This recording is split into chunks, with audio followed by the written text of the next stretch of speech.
try to text Deb offline and see if she can come back on. And otherwise, maybe Adam, if you want to just start the routine stuff. Just give me 1 second, Adam. Let me see.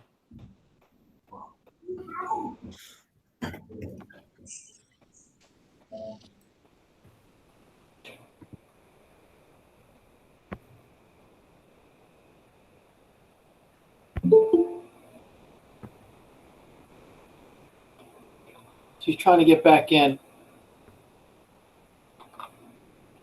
Deb?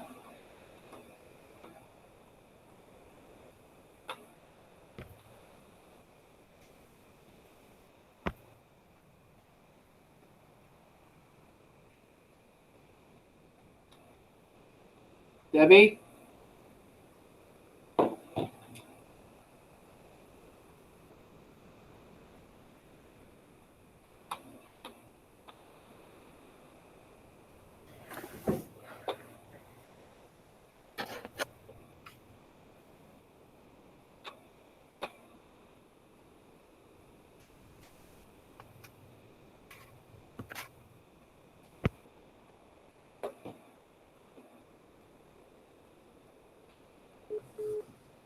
Adam, Deb's having some computer problems. So if you want to just start with the, I guess, the routine stuff, and then she's going to try. Oh, I think she's back. Oh, wait. Deb?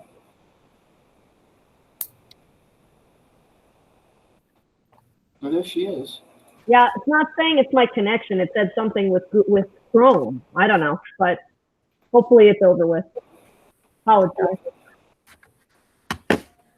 All right. So we will move to public comment. Members of the public are invited to address the board on any matter for a minimum of 3 minutes during this portion of the meeting. You are asked to state your name, address, and municipality.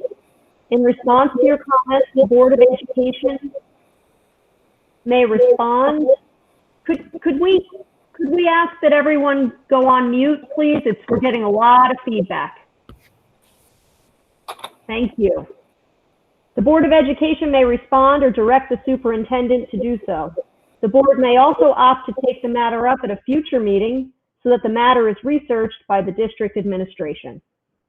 Public comment is, I'd like to make a motion that we move into public comment, please. So moved. Second. All in favor? Aye. Aye. Opposed? Abstaining? Aye. Motion carries. Public comment is now open.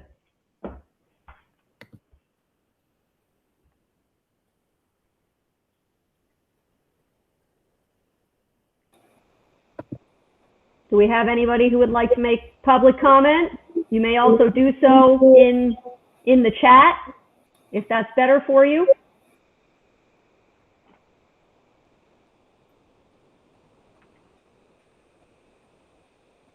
Okay. I think we're going to move on. Going once, going twice. All right, public comment is now closed. Any items of old business to cover? All right, finance and facilities. No action items or discussion tonight. Same for personnel. Under the Education Program Committee, we do have a few matters to take care of. The first of those is to approve some travel or to approve some professional development related to the Nurtured Heart approach for Dr. Treese. Is there a motion to accept that item? So moved. Second. Any further discussion on that? Dr. Treese, did you want to say anything about that? No, I appreciate you all approving this. This is going to allow me to participate as an advanced trainer now, and it's going to be virtual, so that'll help me get some more techniques on how to do this virtually for our staff. So I appreciate you all doing this for me. And thank you for continuing on in that important work. We appreciate it. All in favor? Aye. Aye. Opposed? Abstaining? The motion carries. We Also have another item for discussion regarding a student club. Mr. Sawicki, did you want to say a few words about that, please? Sure. It's called it's Virtual Tutoring Network. It's an outgrowth of something that actually started within some students who did some tutoring at the high school, who tutored some middle school students during the spring semester. But there was some more interest in that, and we actually wound up reaching out to Trenton High School and Middle School, and there seems to be some interest there in terms of supporting some students who are going through a summer session there. So I think it's going to start with mathematics, algebra 1, geometry, and algebra 2. Wonderful. Thank you. It sounds like a great outreach and a great club. I'd like to request a motion to approve the club as described by Mr. Sawicki. So moved. Second. All in favor? Aye. Aye. Opposed? Abstaining? Motion carries. We will hear a report from Community Relations at our meeting next Monday. For the Policy Committee, we do have a detail to tend to. We're asking that the board consider Policy 8613, which deals with a waiver for student transportation. As you may know, the Board of Education is required to provide transportation services to elementary students that live beyond 2 miles or beyond, from the school that they attend. The same holds for secondary students who live 2.5 miles from the school and beyond. And we are required to transport those students per state statute. Policy 8613 recognizes that certain students who are eligible for this service may voluntarily elect not to use those transportation services. And in the year in which we're about to undertake, and in order to put socially distanced district transportation measures into effect, and to do so in the most cost-effective manner, the district is asking that parents or guardians consider opting their students out of district transportation when schools reopen this fall. While the board doesn't generally take actions on policy at board work sessions, the policy, as a matter of time sensitivity, the policy committee is requesting that members approve this policy for first reading tonight, so that the parents and guardians will be able to sign a written statement to waive students from these transportation services for this year via a form that we've been provided by the New Jersey Department of Transportation. Department of Education. The policy also states that at some point, if the parent or guardian of the student waiving the transportation finds that their circumstances change during the school year, the district will reinstate the student's eligibility for transportation to and from school. So with that, I'd like to request a motion to approve the policy 8613 for first read. So moved. Second. All in favor? Aye. Aye. Aye. Opposed? Abstaining? The motion carries. Thank you. Any items of new business?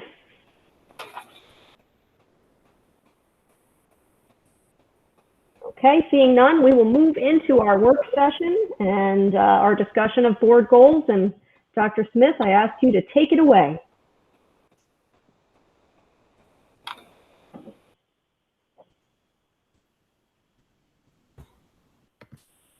Very good. Thank you very much.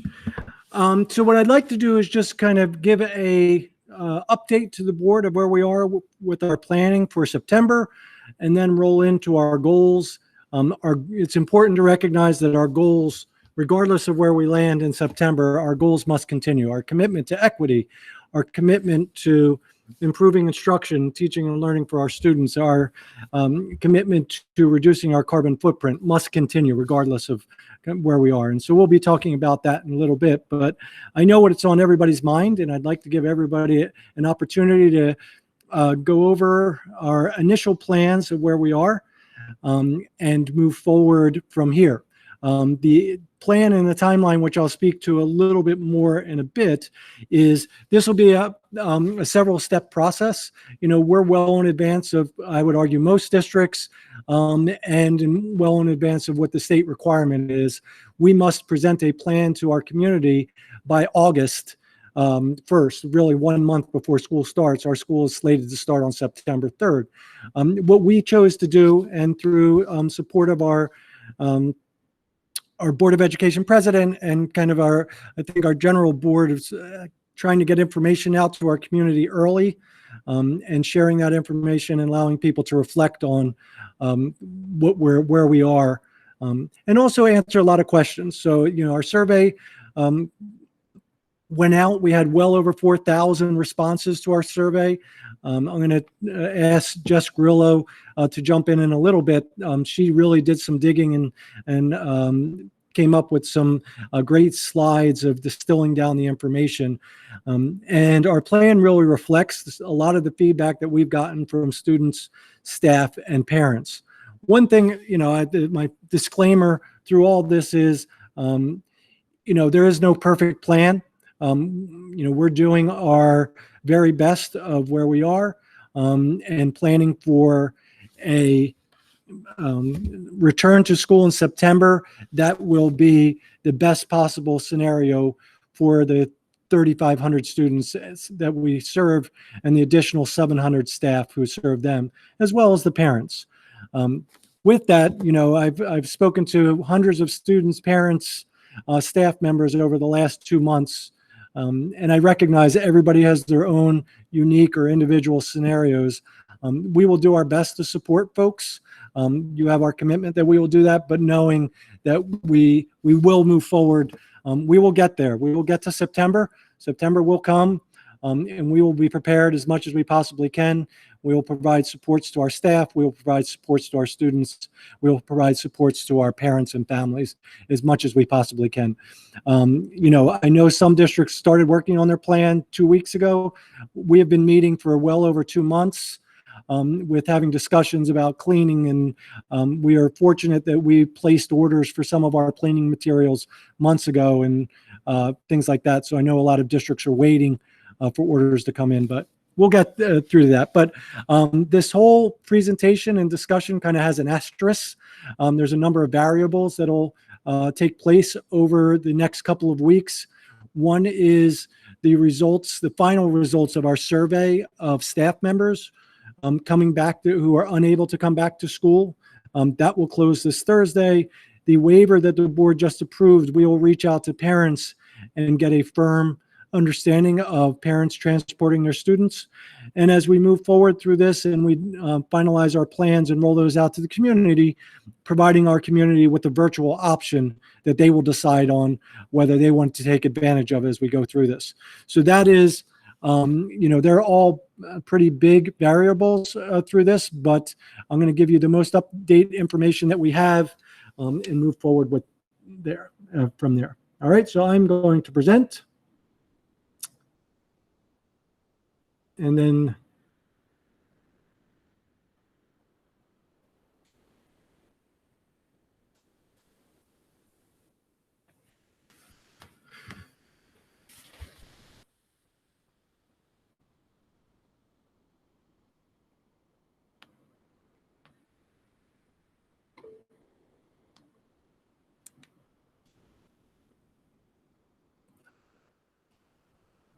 Deb, if you could just let me know if you see the slide, everything's good?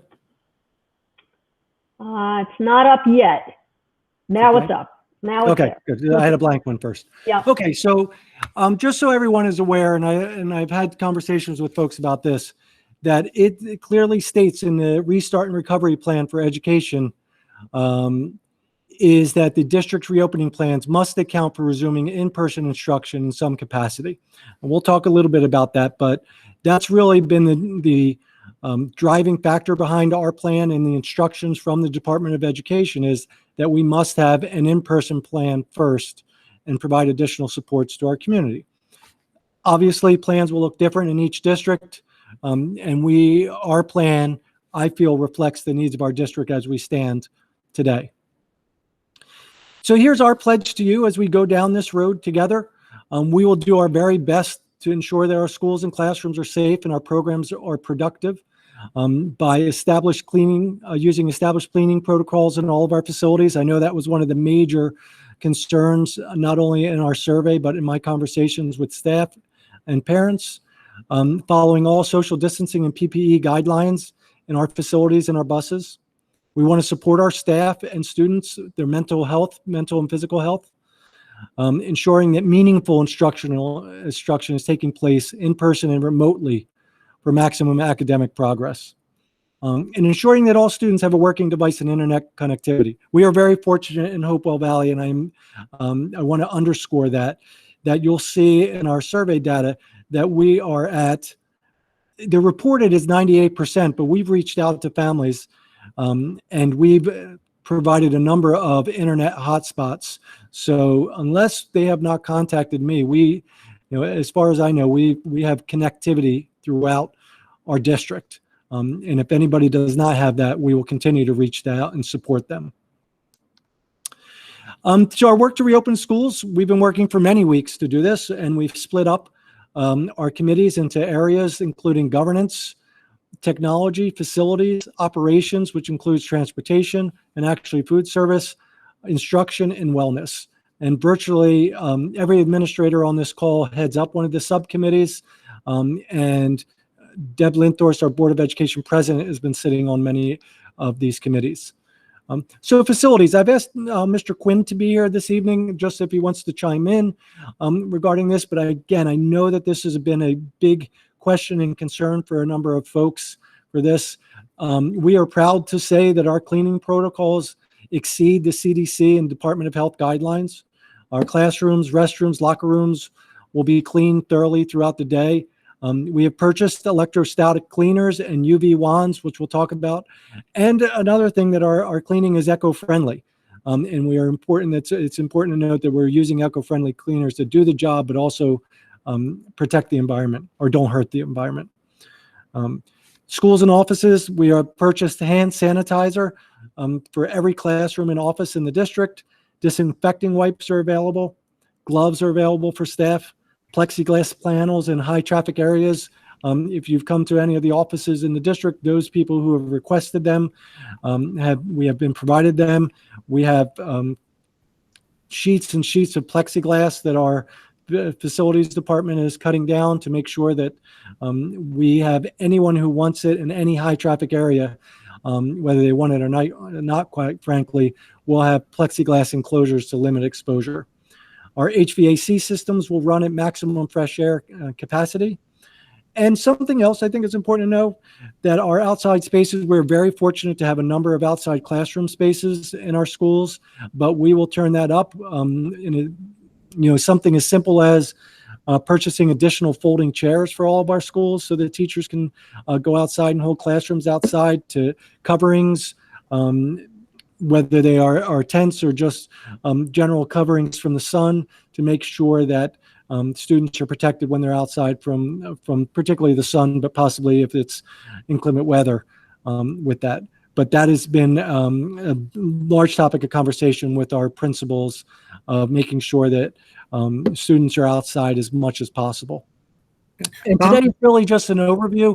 We'll get down into the weeds as we go through this in terms of our plans for PE and things like that, where students will be outside and they'll be able to be far from other individuals so they can have a mask break through this. I'm sorry. I'm sorry, Tom. I'm sorry to bother you. Just one question with regard to cleaning. Yep. I know there's been some discussion.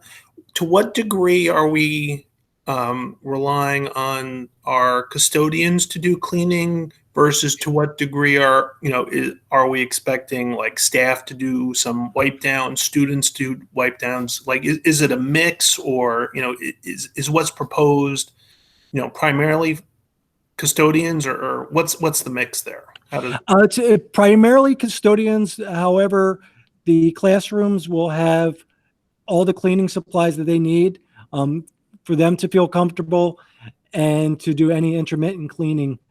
However, though, and I'll defer to Mr. Quinn, Tom Quinn, our Director of Facilities, to talk a little bit about his vision for the custodians and during the day work.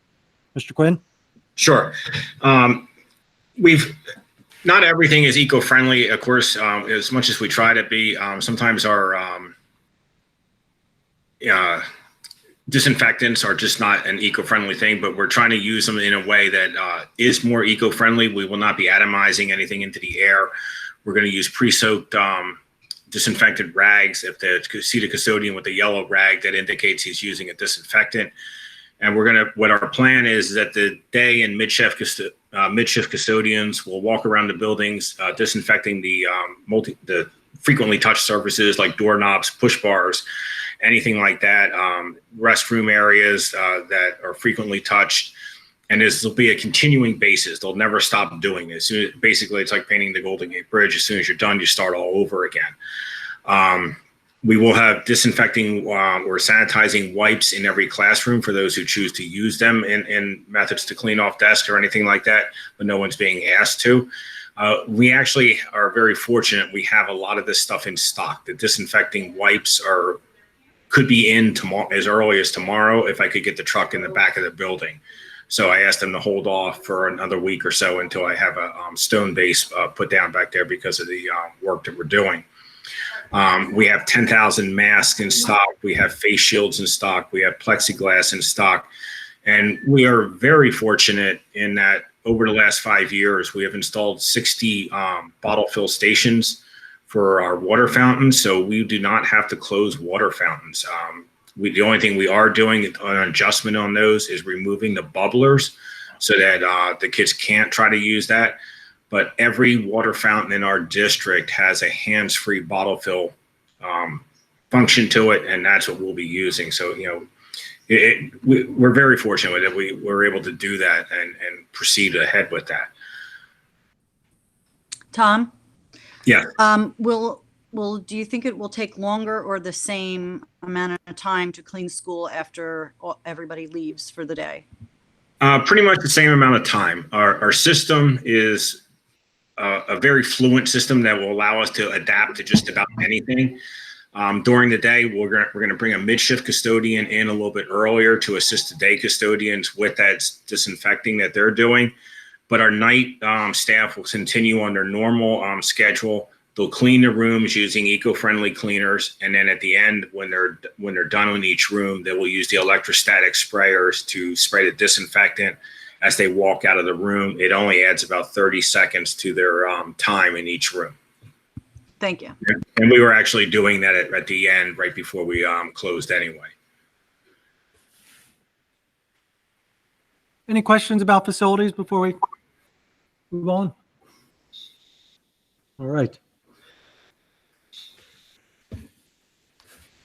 So none of this can work unless we all do our parts. Obviously, you see what's going on in other parts of the country where things start to unravel. But this will be, as we go through this process, communicated regularly to staff, students, parents. Do not come to work or school if you're exhibiting symptoms. And we'll talk about our process for that in a little bit.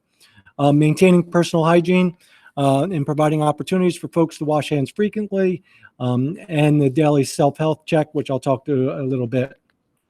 Making sure that we maintain the 6 feet of social distancing throughout our school, wearing masks at all times, indoors. Unless you're in your own office, if you're a staff member or if you're a teacher by yourself in your own classroom. But once you are interacting with other people or out in a hallway, you are to be wearing your mask. And outdoors when physical distancing is not possible. This is our expectation for staff and students. Now, we'll talk a little bit about our younger students in our little bit, but also some of our special needs students. We have options to work through with that. But one thing we can all do now is practice now by wearing a mask for long periods of time. Covering your cough or sneeze, obviously, we've been talking about this for years, but never has it been more important than right now. So these are all easily preventable things that will make all of our lives safer going forward. So you will hear that repeatedly. You'll see signs around our schools that reflect these statements. So moving over to operations, One of the things we talked about, and the survey certainly reflected this, is that there are some folks who cannot or will not return to in-person instruction, and that we want to be able to provide them a remote learning opportunity. Through that, we were going to ask parents in the next couple of weeks, once we roll out our plan, to make a determination about remote learning, so we can get our final classes in line and our numbers. But again, from our survey responses, there are a number of families where this needs to be an option for them for a variety of reasons. Lunch service, we're working with Pomptonian. They've been incredibly responsive regarding our requests and our planning. Looking at, for those schools where we will be serving lunch, at this point, the pre-ordering meals, preparing meals, pre-preparing meals, the days of salad bars and the days of buffet lines are gone for the time being, and certainly for the foreseeable future. And that meals will be delivered to classrooms or other designated spaces rather than students. We're not bringing, huge number of students into the cafeteria. That students, particularly on the elementary level, will be in these pods that you've probably heard so much about in the media, small groups that we are working, that meals will be brought to them or they bring their meals from home, and that they will be provided an opportunity to eat in the classroom. Students, and this is, those of you who have been with us since the beginning, this is probably one of the more important things that we've done in the district during this closure, is ensuring that families and students on free and reduced lunch will continue to receive these lunch deliveries. That will continue throughout for the foreseeable future. I can't say enough about our food service and our bus drivers and our transportation department of making sure that no family in our district goes hungry. I'd also like to give a shout out to our own Deb Lidenthorst and Joe Lawver, the mayor of Pennington, who got the Hopewell Valley Food Pantry up and running, and are delivering bags and bags and bags of groceries to needy families in our town. So we don't envision that ending anytime soon, and we will continue supporting those families. Another thing, just in terms of operations, we're talking about a lot. We're going to try to distill this all down into kind of 2-minute snippet videos for students about expectations for wearing masks, about what it's going to take to enter into our schools, and hopefully providing some quick guidance for folks to understand where we're going and what we're doing in terms of making sure our environment is safe and as safe as we can possibly make it. So moving forward, governance, something that's where, our planning, unfortunately, is ahead of the state planning in terms of, in our codes, they still have a certain expectation for student enrollment and attendance. Obviously, as we move to a hybrid model and a remote learning model, we are going to be flexible. We are going to work with families to make sure that students are meeting our attendance expectation. I will say, for those who use remote learning in our hybrid approach, particularly on a secondary level, remote learning is going to look significantly different than it did at the end of the last school year. So we'll talk a little bit about that. Other things about procedures for someone becoming sick in school, I know that's also a concern, whether it's a staff member or a student, how we work through with the nursing services or isolation room. That is coming through with protocols from our Department of Health that we will follow. In addition, we are having staff members trained as contact tracers that will work along with our Department of Health to make sure that we are all protected through this. As I mentioned, isolation rooms. Another thing I think we all have to recognize that none of us are naive. I do think that there will be a point where we may or may not have to close with limited notice, whether that is somebody in a pod or small classroom is impacted. And the Department of Health recommends that all of us quarantine for 2 weeks, or it's a decision by the state or local Department of Health that either school or the district has to shut down. I imagine that will take place with limited notice. So our ability to pivot and transition, which I think we demonstrated pretty well in the spring, but that's a reality that we are planning for. And it's quite frankly, it's going to be fluid. based on the information we're seeing and understanding is there could be times where a pod is quarantined, but then they're expected to come back to school in 14 days. So all of us have to be understanding and flexible that you could go from a live environment to a remote environment and then back to a live environment over the course of a month. Again, none of this is easy. People have been working incredibly hard. A lot of folks have lost sleep, but we are doing the best with the information that we have, and we're developing a number of scenarios to make sure that we are as fluid and as flexible as possible, given the information that we've been provided by the state. The other thing is distilling this all down to information that's easily attainable and digestible to our parents, students, and staff. That's what we talked about, the videos, making them, again, short snippets that are easy to digest to get the message across of where we are. But it's important to end governance discussion about kind of where I began, is that right now we've received little or no guidance from the Department of Education in terms of some of these heavy items, including enrollment and attendance of students, but also procedures and policies for when someone becomes sick in schools. So we'll be working with our local Department of Health to develop our own in-district policies and protocols. Again, and we are being incredibly cautious with all of this, as we are exceeding the CDC guidelines for cleanings. We're exceeding the expectations that we put into place for working with. We will be incredibly conservative in working with students or staff members who are sick in school.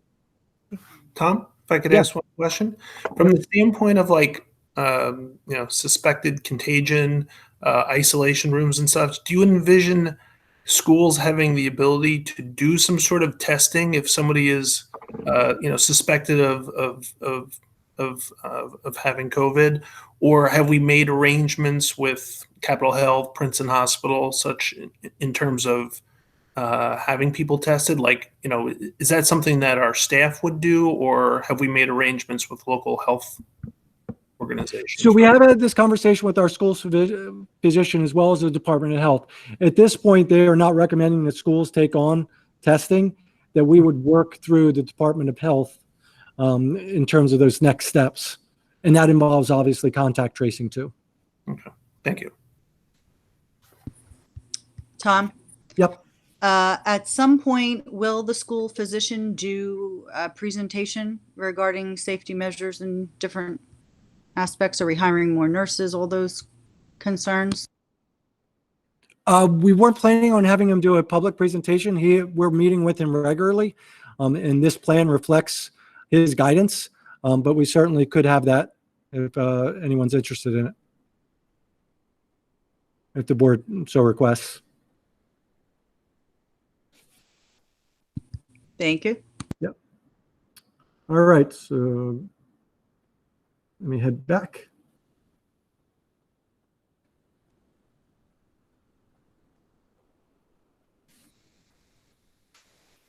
Okay, so moving past governance into technology. Here again, I have to really thank and applaud the Board of Education. They didn't know what the future would be, but we moved to a one-to-one environment several years ago. And certainly, although we're not perfect, we were better prepared than most. So, our commitment to making sure that all students have a working device, to our knowledge, we've been able to fulfill that, and that we've been able to make sure that anybody who does not have internet access, if they could not get internet access through one of the low-cost options through Comcast or Verizon, that we were able to provide them a Kajit, which is a wireless hotspot. So we have a number of those that have been distributed throughout the district, and we also made a determination that our students would keep their Chromebooks throughout the summer through that. So to our knowledge, again, that and we'll do a follow-up before we return to school in making sure no devices have had any issues over the summer, but making sure that our students, when they return to school, will have a working device. Again, this is something that can't be done enough, is not only our students, but our staff members receiving direct instruction on virtual classroom norms and procedures. as well as etiquette and good citizenship practices. This is something we constantly have to refresh in our minds of our students and our staff members, and making sure that everyone is behaving appropriately in an online virtual classroom. For the most part, I think we did well, but we did have some rough patches when it first went on. As most school districts in America had, kids were experimenting with different ways to get themselves known out there. But I think we weathered that, and I think moving forward, we'll even take a harder line on that moving forward. Another big piece of feedback in terms of remote learning, but as we prepare to be able to possibly pivot back and forth between remote and in-person learning, is making sure that assignments in particular are placed in the same location in OnCourse. I know that drove parents crazy, that they couldn't see everything that their student was seeing. We opened up a number of areas that were formerly closed to parents in OnCourse, preparing for September. And this should really, I think, address a lot of the concerns that we heard midway through the remote learning process, and I think address a lot of anxiety or support a lot of folks who were worried about not being able to see assignments and students not being able to see assignments. So that that is already in place, but we will be making sure that our staff are using that routinely throughout the district. We will be sending out detailed information on navigating OnCourse for finding their student assignments, because again, I know that drove parents crazy. Tana, I know you've only been in a position for 13 days, but I know that this was an area that you were working on. Tana Smith, I don't know if you want to jump in and talk a little bit about your work on this. Thanks, Dr. Smith. Yes, we're working with OnCourse, one, to make sure that our pre-K-5 families have the same options that our 6 through 12 families have.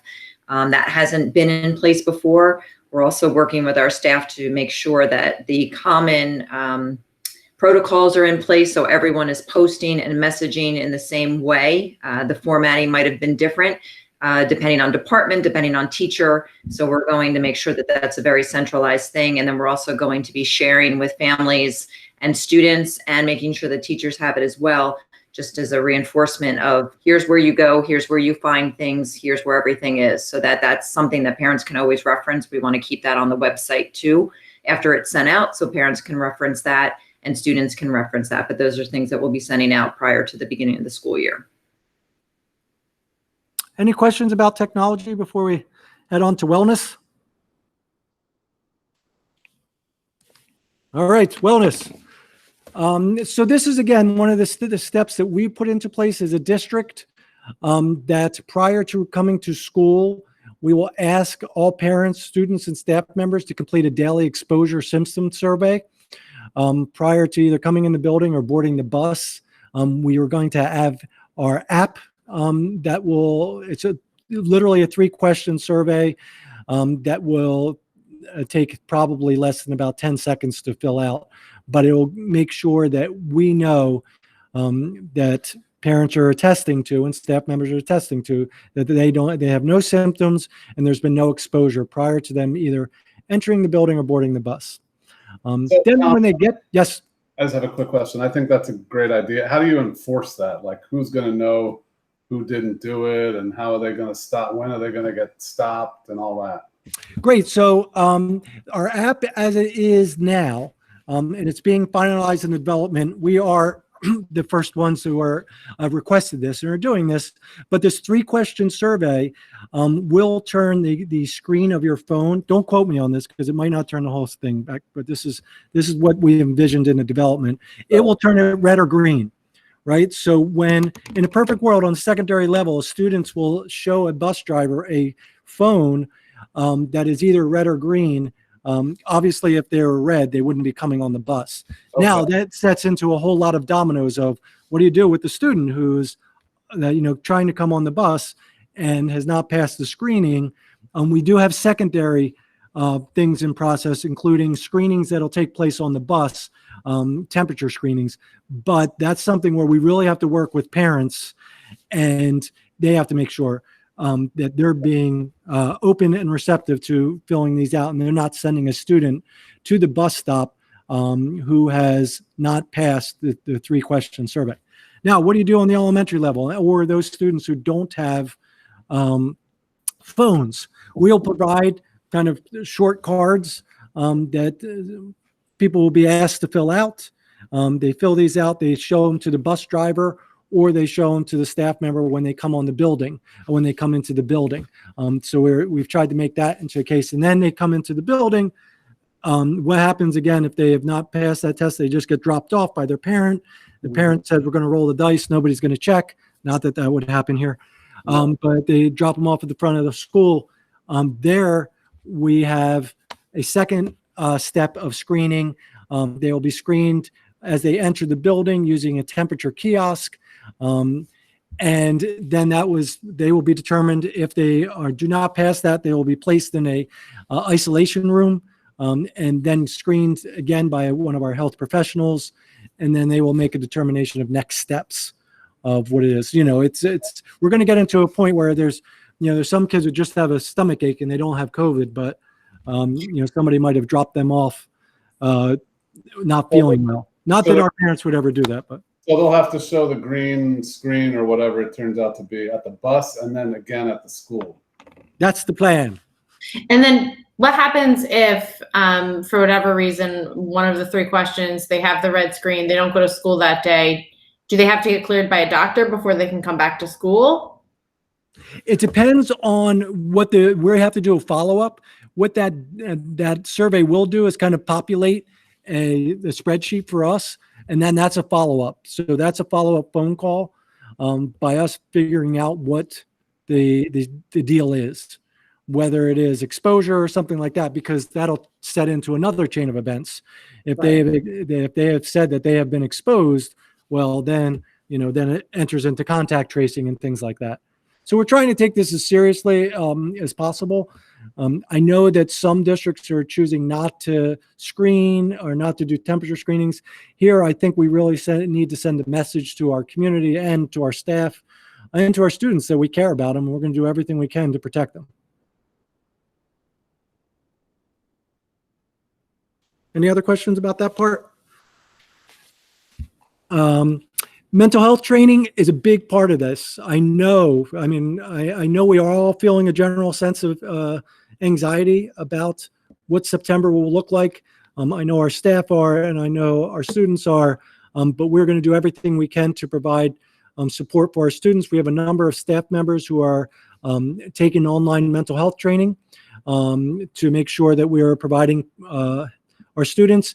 And really, as soon as we come back to school, a lot of our work is going to be about building culture, social emotional learning, and getting students in a good space, and our staff members for that matter. It's not dramatic to say that we've all experienced some level of trauma through this, and that we want to make sure that our students feel supported and our staff members feel supported as we return.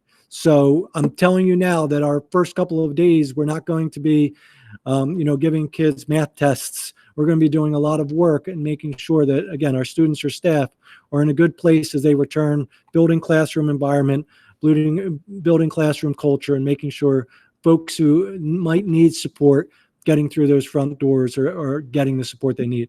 Part of that is stationing our therapy dogs at each school.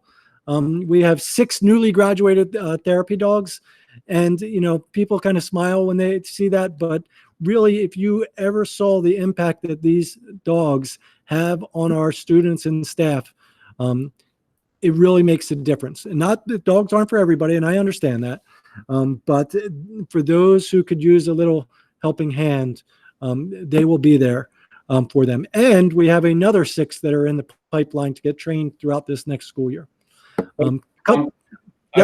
This might be a really dumb question, but is there some sanitization procedure for therapy dogs? I mean, can kids just all be petting therapy dogs together? Yeah, so it's not don't laugh, because that is absolutely a conversation that we've had, and the possibility of eco-friendly wipes to wipe down the dogs afterwards. Now, the expectation is it's not every kid is going to wipe the dog, touch the dog as they go through. But it's really going to be for providing support for those kids who want it, for a dog that offers comfort to those students, but also, for students in the area of, say, our counseling department. So I'm hopeful. The long response to a short question is yes, but I'm hopeful that we won't be wiping them down multiple times a day. It's more just on an as-needed basis. Well, therapy dogs are going to need therapy dogs if we do that. Yeah, exactly. We are collaborating and continuing our relationship with Comprehensive Mental Health to support our students and staff members, quite frankly, who have experienced increased stress from COVID. They've been great supporters of the district, and we'll continue to work with them. We have an employee assistance program. So we are looking to station an EAP, employee assistance worker, available for the first 2 weeks of the school year to meet with staff on our school sites. Again, this is not going to be easy for anybody to walk through our doors. We want to make sure we're doing everything we can to make everybody comfortable. Counselors and CST members, our child study team, CST stands for checking in with students who've been identified as a past. We already have this. This is going on in the summer. Dr. Velverman at the high school is just checking in with many of our students. Something I would just like to highlight is, this has been a very difficult experience for many of our students, but there's actually many students who've thrived through remote learning. And I'm talking about some students who either have school phobia or have had social issues in our school or school anxiety. They've actually kind of liked the remote learning. I've spoken to more than probably 3 or 4 of our students who really enjoyed the remote learning experience. That's really why we want to also continue a remote learning experience for some families, to make sure that that is available for them, so we just don't cut them off and move forward. Any questions? Yep. Not a question, just a comment. I really love the, here, I'll take this. I love the EAP person coming in for staff, because I think that's great to have sort of someone removed from the situation to be able to talk to about things and support and maybe follow up later. I think that's great. Yeah, I've had like a team in my office for the last month providing me support. I'm kidding. We're all here fine. for you. Everything's fine. I'm kidding. I'm just kidding. I'm okay. All right, we're moving on. Instruction. Dr. Therese is I'll lead it off, Dr. Therese, and then I'll kick it to you to jump in on your part.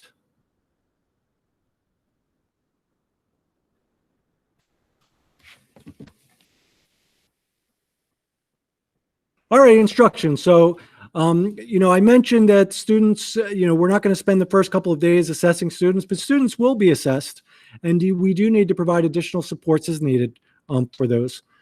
As we've talked about, on-course improvements will be made to improve parent access. I know that was a huge concern based on the feedback that we got.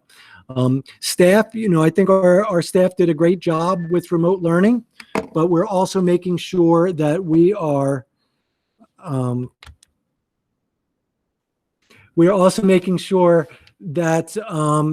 training up those folks who may or may not feel as comfortable as they should with blended learning. And also, I think we all, and I'm going to underscore this as much as possible, that there's going to be a point where we transition. I'm not the great Kreskin by any stretch of the imagination, but I think we're all realists to think that there's going to be a point in time where either a class or a school is going to need to transition back and forth from remote learning to in-person, and we need to make sure that transition is as seamless as possible. I hope it doesn't happen, but we need to prepare for staff and students for that to happen. Again, making sure that everybody knows where to find things in on-course, and remote learning must be an option for those students. Rosette, I know I distilled your 22-page instruction document down to 5 bullet points, but if you wanted to jump in. No, you hit the nail on the head with much of this. it really is getting back to basics on the good teaching and learning practices that we've been putting in place for the past 5 years. We do need to improve the way that we communicate to parents. So as Dr. Smith refers to my 20-page document, it was just distilling down and reaffirming all of our commitments to how we grade, that it's not about quantity with us, it's about quality. It's about assessing students and making sure we know where they are and that we're constantly remediating along the way. We are going to be committed in this new transition to making sure that we communicate better with parents, keeping them abreast and the students abreast of where they are, but the parents need to be in that loop as well. And then also making sure we know where our students are all the time. So yes, I have a feeling also, Dr. Smith, that we will go back into remote learning at some point, and it needs to be as seamless as possible. And it really needs to normalize that we can do this whether we're in person or we can do it online, and that students are online regularly with their teachers, receiving live instruction as much as possible and getting the feedback they need constantly through this process. So that is our commitment as we move forward. And I think the teachers that are working with us over the summer have worked with us all through the spring in making sure that we're fine tuning this. And they themselves were saying that we need to do a better job on how we communicate, that we're doing it all in the same way. And many of them have committed to being teams of teachers who train and also getting training over the summer. But we will also provide this closely, Tiana and I will be working together to make sure we give them lots of opportunity during the course of the year. We really just have to shout out our teachers. They spend so much time in professional development since we closed, and we've just grown quite a bit. So I think that this is not just it's not just a response to COVID. We're really upping our game in teaching and learning. Excellent. Thank you, Rosetta. Before I transition out of instruction, does anybody have any questions? All right, moving on.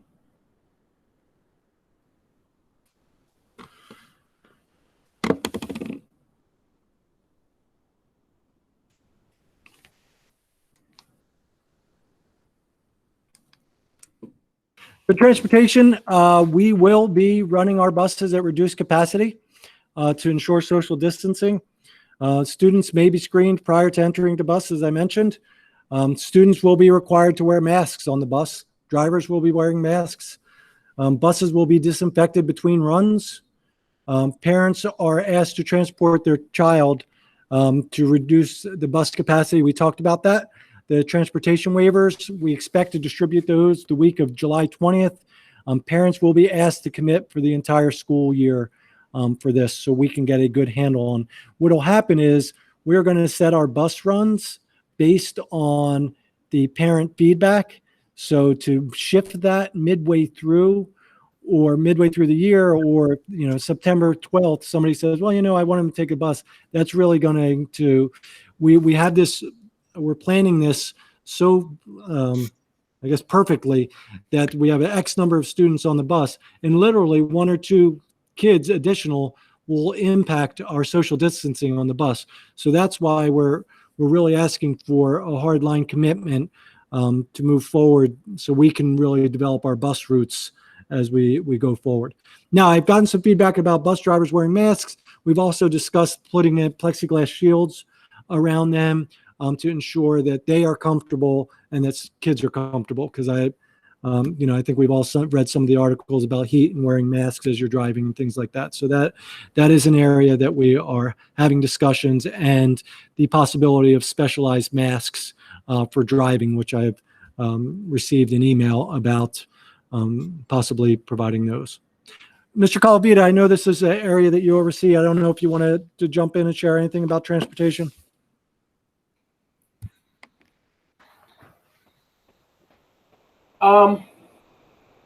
You hit a lot of it.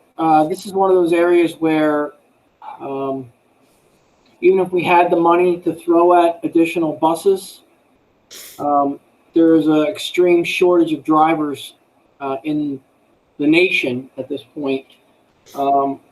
Whereas even if we could get additional buses, we couldn't get the drivers to drive them. I guess through what you're saying, we're going to ask parents as much as possible to kind of help us in our pain to if they can drive their kids to school, to help reduce capacity and leave transportation for those most in need of it, whose parents can't drive them. And again, as you mentioned, we're continuing to work on the runs. And we'll know more once, that transportation waiver goes out. But that's where we are right now. Good, thank you. Any questions about transportation before we move on? I have a quick question. Sure. Most of us, some of us probably know how difficult drop off and pickup can be at Timberlane and the high school. Is there a plan in place for either staggered drop off times or how to manage all of that? Absolutely. If you could hold on to the next slide. Okay. I'm going to take you through a snapshot of the school day. Okay. I And have then another question. Oh, sorry. No, that's okay. I had a question about transportation as well. Will the parents have confirmation of a full day schedule versus a half day schedule before we're required to sign the transportation waiver? Is that a? It's a member of the public.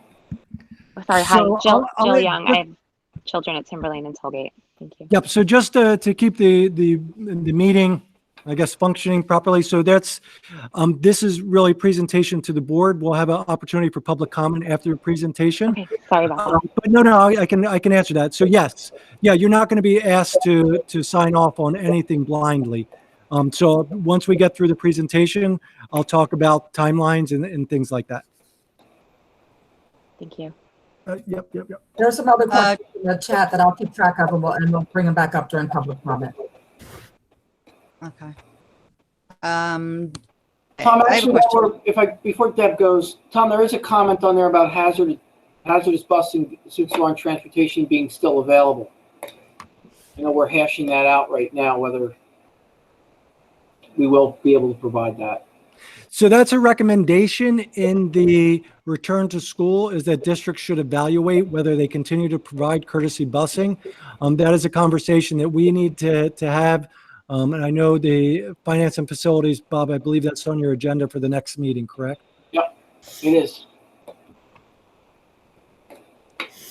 So my question, and maybe it will be answered later on, are we going to have people on all the buses, bus aides, to make sure that students are sitting or socially distanced and wearing and all that? And I think I asked that before, but I just want to make sure that's gone over. Yes, that is the plan. We have bus aides on many runs. We are working on our runs and our paraprofessionals and bus aides, looking at kind of repurposing some people to fill out those roles. And I just want to underscore, that's not easy for them either. That's a tough role for anybody to be in. So we are, and Rosetta hit it also, but we're And that's where, that could be with the most a 40-minute time period. Think about teachers in the classroom for 6 hours, Yeah, absolutely. None of this is easy. We're developing a plan based on the guidelines we've been provided by the state. So I think we have a solid plan. However, it's still, there's a lot of issues to go through. All right, so let me walk you through the snapshot of a school day. And now I want to just put about 35 caveats on this. This is July 13th. We are rolling out our plan earlier than I think any other district, certainly in the area, with specifics. This is all subject to change. All right, so as we are on July 13th, step one, students, staff, and parents do the self-screening via an app. You're asked these 3 questions. Are you experiencing any of the following symptoms? Have you had any close contact with somebody who's currently sick? Have you or someone else in your house been diagnosed with COVID in the past 3 weeks? Step 2, you get on the bus. Students are screened as they enter the bus by that person, Ms. O'Reilly, and students sit socially distanced on the bus. Right now, we're looking at 1 student per seat per row. Then step 2, so you get on the bus or you're driving, you come into school, where our drop-off times will be extended from 30 to 45 minutes to allow students to arrive during select time windows. We're talking about, putting grade levels in 10 to 15 minute bands, for example, in some of our schools. So the expectation is that they will arrive and not everybody is arriving at once. All individuals are temperature screened as they enter the building. Anyone with elevated temperature is placed in an isolation room. that's before you even get into the school, kind of all the things that we put in place to get you here. But all of our schools will have extended drop-off times for students that are monitored. And that's, the hope or expectation is not, if anybody who's been for the middle school and high school, it's craziness for 15 minutes and then, there's no one around. So we really want to extend that to really bring us into a much smoother and less hectic entrance into our schools. Any questions about that? Okay, my next slide, whereas I said I had about 35 caveats on this slide, our next slide is a sample schedule of where we are today. There's a lot to be finalized, and we'll talk a little bit about the reasons behind some of these decisions, but this is where we are at as of June 13th. Variables are, at this time, we have a survey response, but we don't have accurate numbers of parents who have chosen to, A, remain on remote instruction, B, have decided to take their own transportation to the bus, C, we don't know the final numbers of staff members who are unable to return to school. So as I go on to the next slide, I want you to think about all of that stuff. This is all kind of subject to change, but I want to get it out there just to have discussions and get some feedback. All right, so here we are. Know that I shared this in my update, but here are some more specifics that we are looking at. Our pre-K through 5 students will be all day, but I want you to look at something. When I say a full day, it's not necessarily a full day as we've seen it in the past. It might be truncated because we need to work with staff for their planning time and things like that. So we need to make sure that our staff have their contracted lunches and planning times. So this, those start and end times, start times will probably remain close to the same, but end times are the variable at this point. We do have students staying in the same room in these pods, specials rotating in. We've had some conversation about, do those specials come in remotely, or how do we better set that to make sure that everybody is set? Or do students leave the room and go outside for PE, as I mentioned previously, to have some outdoor time? So, our students would come in, they would eat lunch in the same room. They would go outside as much as humanly possible to have class outside, assuming it's a nice day, and then they would return into the class, and then we would have specials, as I said, rotate in.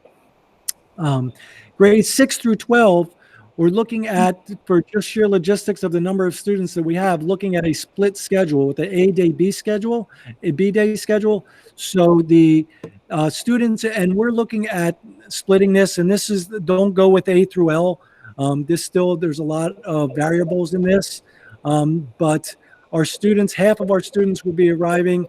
They would participate in a reduced or early dismissal schedule where they would have 4 45-minute classes. There would be additional passing time in between those 4 classes. Then there would be the other group of students that are doing remote learning at home. Remote learning meaning they're doing assignments that were given by the teacher. They're not receiving direct instruction on those days. They're completing remote learning, but then they're flip-flopping the next day. So then they come into live instruction, and then the other group is doing remote learning, basically following up the assignments from the previous day. And in the afternoon, all students and staff members are doing remote recitation or support. This is the time where students are connecting with teachers, getting additional support, and this is all students, not just the in-person ones, but also the remote learning students at home are connecting with teachers, getting support they need, getting help on any assignments. So that continues the other days, throughout the day. So there's been questions about the expectations for staff on both levels. Both are working full days. The high school is doing 1 hour and 45 minutes of remotes at the end of the day, but our expectation is they're doing that from their classroom or from the building. So they are still here. Now, through this, and I wanted to underscore a couple things. For the elementary to work, we are employing a lot of our staff members who typically either providing basic skills instruction or other instruction. They are working with small groups of students and providing them support in this model. So we're also, as part of this model, is it becomes difficult to, and this is a huge variable, it becomes difficult to keep this model in place K-5 if 100% of students return to school. We're expecting, based on survey results, that there's a portion of students that are not coming back to school, that we can do the social distancing using all available space on the elementary level. However, if 100% of students return to school, that will make it difficult to achieve this model. That's where, based on our responses from parents, we might need to change that model on the K-5 level. I'm going to say that again. We might need to change that model on the K-5 level, depending on how many parents choose to either send their kids or keep their kids home for that. So what would that contingency plan be?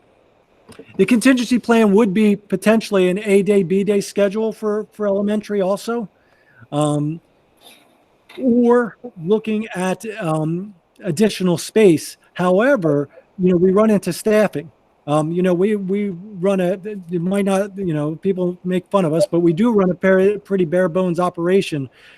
Once you get to a certain point, we don't have enough staff to continue with pods of 10 or 12. It's just not doable. So there we are going to have to split the students through this.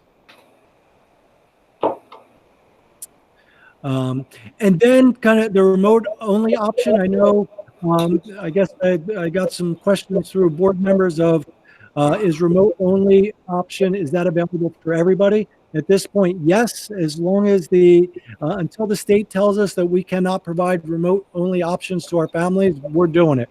So that's pre-K through 5 and 6 through 12 that are staff members who we will have staff members who are assigned to provide remote instruction exclusively to students, and that those students will be connected with them on the K-5 level. And then on 6-12, we are working through that. Now, we run into glitches with certifications in science and world language on the 6-12 level with remote learning. We're doing our best. And as I said, we're getting data from our teachers right now about who is unable to return to in-person education.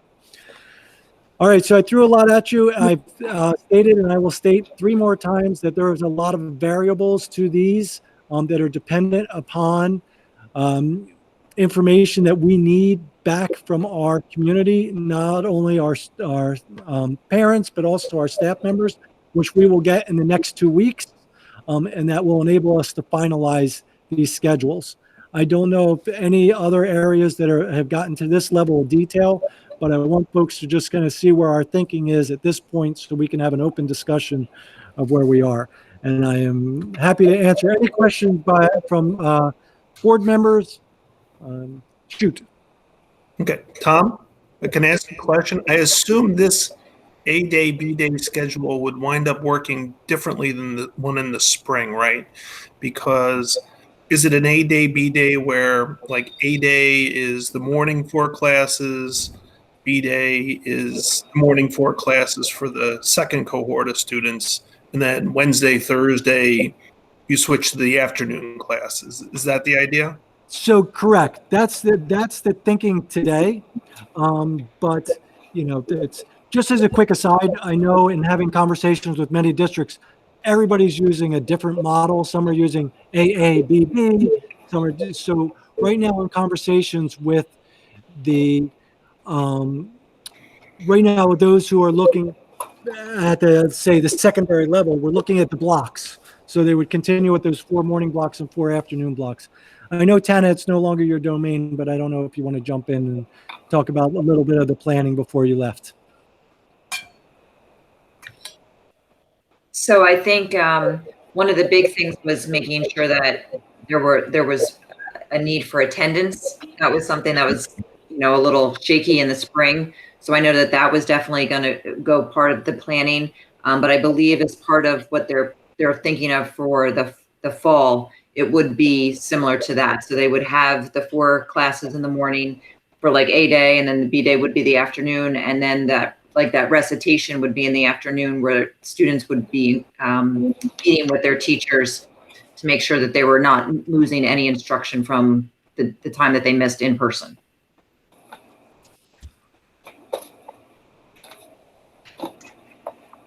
I also don't think that they were planning on having, I think the last 6 weeks of school, we went to that Flex Day Friday, and I think they were just going to continue with the rotation. Is that correct? Correct.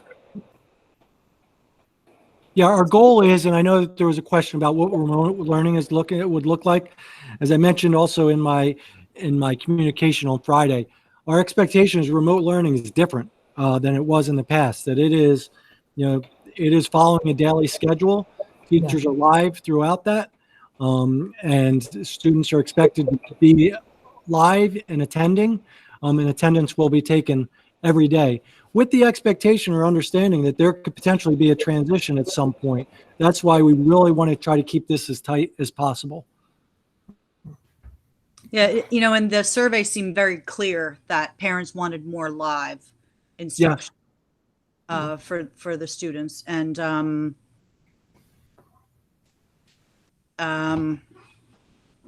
oh, I know what I want to ask about special education. Can we talk a little bit about for special education students, what will be, is it going to be more individualized for them?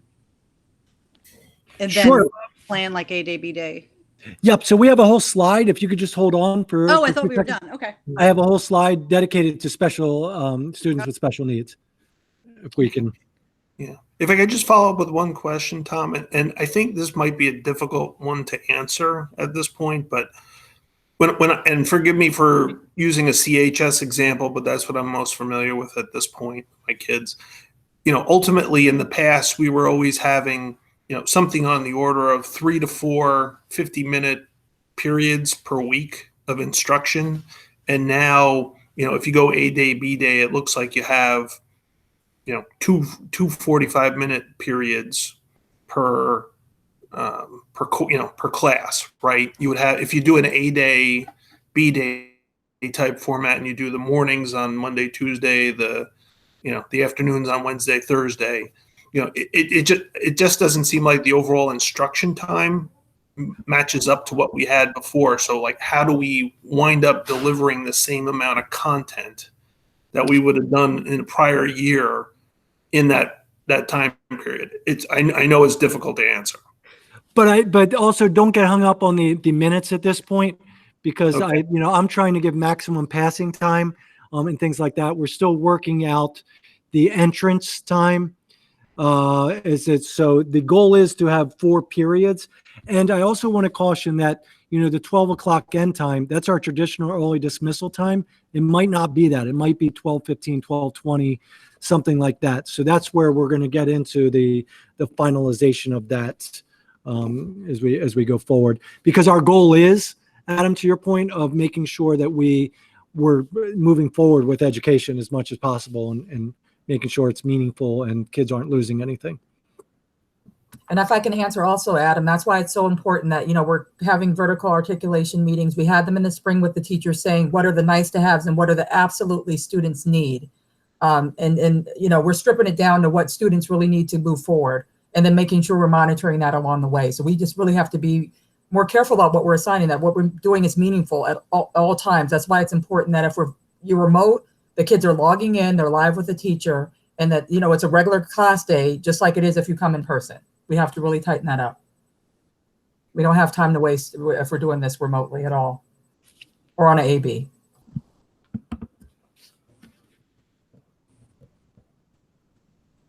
Any questions?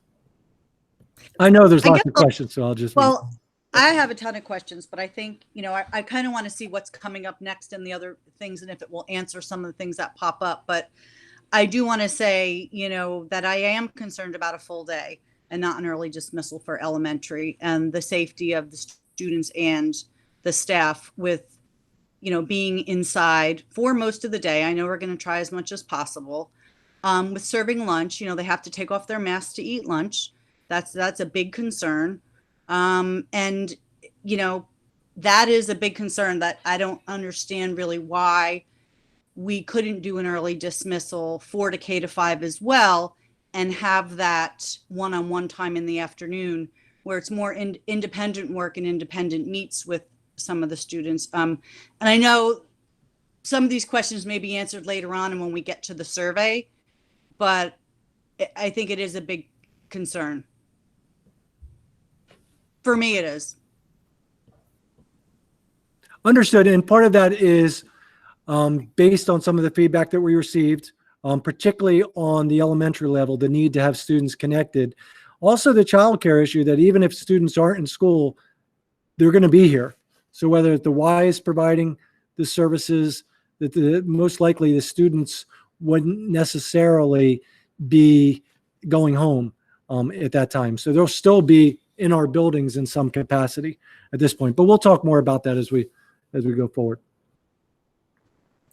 I'm sorry, I just want to clarify so group 1 of students is in the school Monday taking their classes, taking 4 classes. And then they go home on Tuesday. And what are they doing on Tuesday exactly? They're doing remote learning that the teacher has assigned them to do. Okay, so they're not watching any instruction. They're doing Correct. remote, maybe. Well, not potentially. They could be responsible. Maybe the teacher has a lesson that they have videotaped or something like that. Okay. But they have set period or set expectations that they have to complete on those off days. And is it for those same 4 class, or which classes are they working on the off days, or could it be any of their classes? It will be. I have that question. It will be the other 4 classes. Okay. So morning they have the X number of classes in person. The afternoon they're still doing stuff. Okay. I thought the afternoon was the recitation.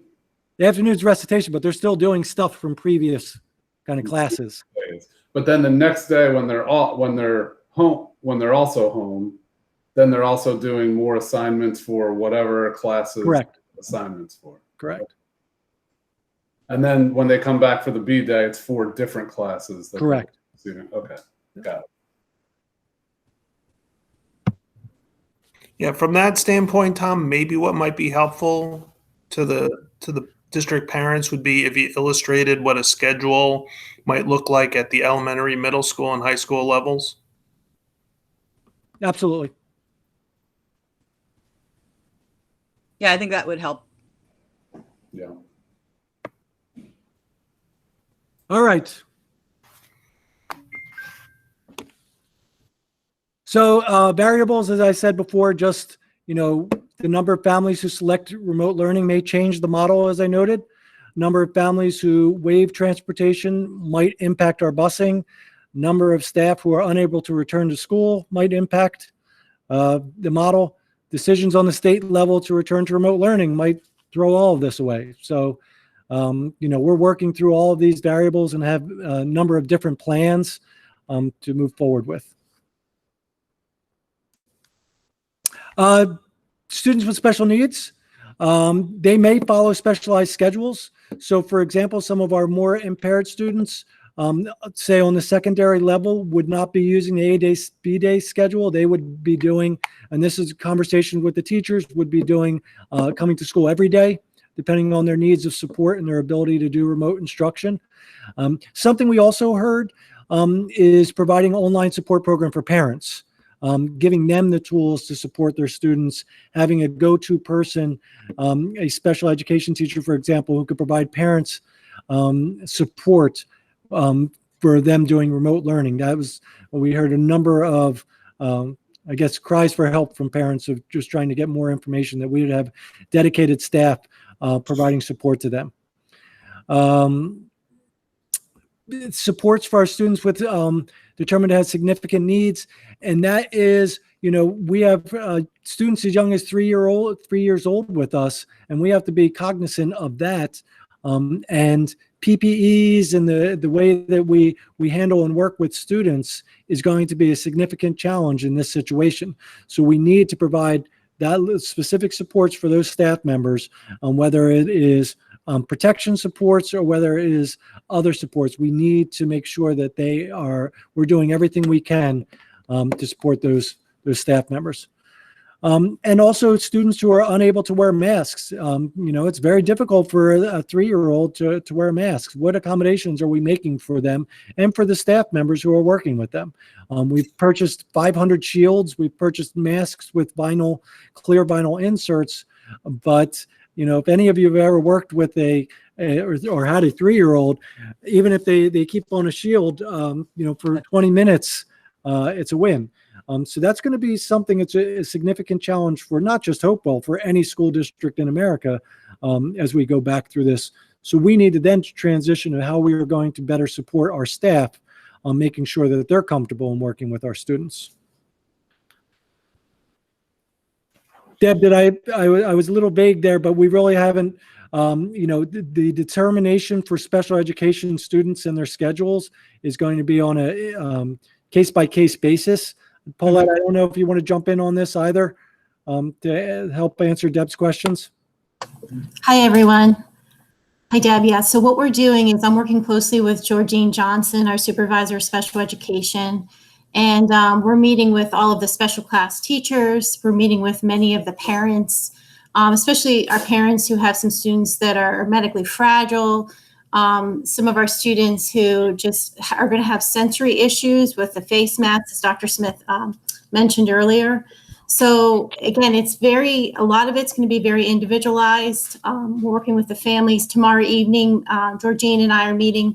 The STRIVE Special Ed PTO has a special meeting so that the parents can all share their concerns, what's worked well, what hasn't worked well, what their wishes are. And we're taking that all into account because there are so many different factors in special education, as I'm sure you're all aware.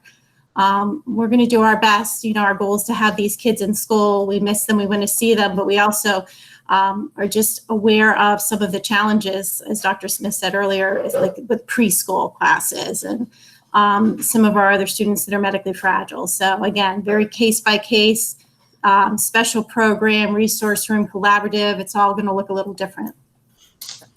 Can I ask a question before we move on from this as well? If Debbie, are you done? I think Debbie's done. Tom's smiling. I think you've heard this all from me before. I feel like, and Paulette, I know this is hard, so thank you.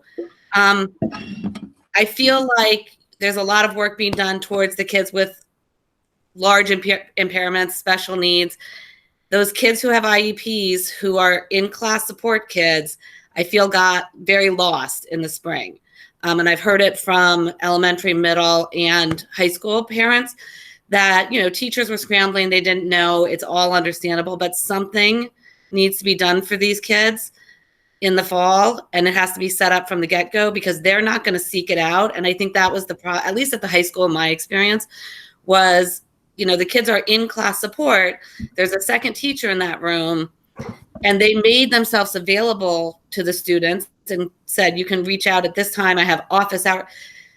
A lot of these kids are not going to take the initiative to do that. I think that the kids with IEPs, and I don't know how I say it's kind of the high end of the IEPs, maybe need to have during the recitation time, once or twice a week, a mandatory meet with a special ed teacher to kind of keep them on track, kind of be an advisor, make sure homework's being done, because a lot of their reasons that they have the IEPs are ADHD, dyslexia, auditory processing.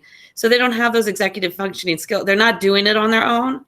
And I feel like we miss those kids a lot. And it worries me. And because I've been in that boat with those kids personally, I get a lot of feedback or questions from the community on kids with like that. Jenny, thank you. Yes, I absolutely agree with you. And I've heard from many of our parents and our students. We actually spoke to some students as well, especially at the secondary levels, with regard to just it's the executive functioning, right, piece. Yeah. It's a challenge for our learners that are in the in-class resource classes, the collaborative classes. And I think that was definitely a challenge for us when we started remote learning. But as I said, we've learned from that. And Georgine and I are definitely working on that piece. We're going to have something in place to help educate the kids and navigating on course and timelines and dates and when to log into Google Meets, along with finding a way to educate the parents, because I know a lot of our parents are saying, could you just help us understand and have access to being able to navigate, and help our kids with that executive functioning piece while we're on remote learning. So we're definitely aware of that. Thank you. I also think it might be helpful, you have the Strive PTO meeting, but I think a lot of the parents in the situation I'm talking about don't think of themselves as Strive PTO kids. They think that is for more impaired, which it isn't, but that's kind of the way. So I think if maybe reaching out to all the IEP in-class support kids, 501? And 504. I was going to say we need to thank you, the 504. And doing some sort of meeting for them where they're invited to, where it's not called the Strive PTO or the special needs, where it's just sort of like, we know your child has a learning disability or ADHD and we'd like you to be able to see what we're doing, because I think those parents feel very left out right now.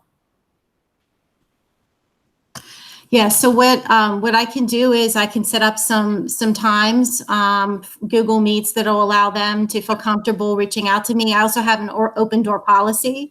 I have had some parents who have children in collaborative classes who have reached out to me. I'm willing, and I would love to hear feedback so that we can really work collaboratively to do what's best for the kids. Thanks, Paulette. All right, we good to move on? I'm good. All right, here we go.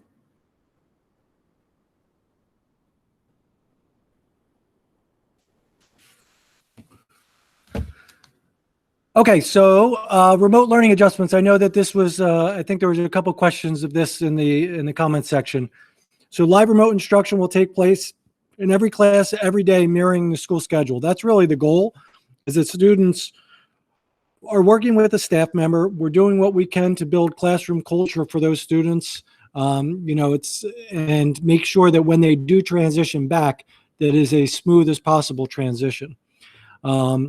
So, it's going to be a normal school day, just online. Participation in all class sessions will be required. Attendance is going to be taken, whether it's preschool or 12th grade. Students who choose remote learning, that's going to be a regular school day mirroring the day that we have. So on the elementary level, it will follow the exact schedule that we determine on the elementary level. On the high school level, it's going to follow the exact schedule on the high school level. Now, I say exact, don't get me on the words. There might be some tweaks depending on the student, depending on the student's needs, but the expectation of the start time and end time during the day on both the secondary and elementary level will be the same.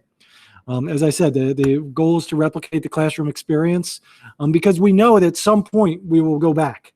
We'll go back to in-person learning for everybody, whether it's September, October, January, whatever, but the students will be back, and we want to make sure it's a smooth transition, and we want to make sure that the students don't lose anything out. Their families are making a choice.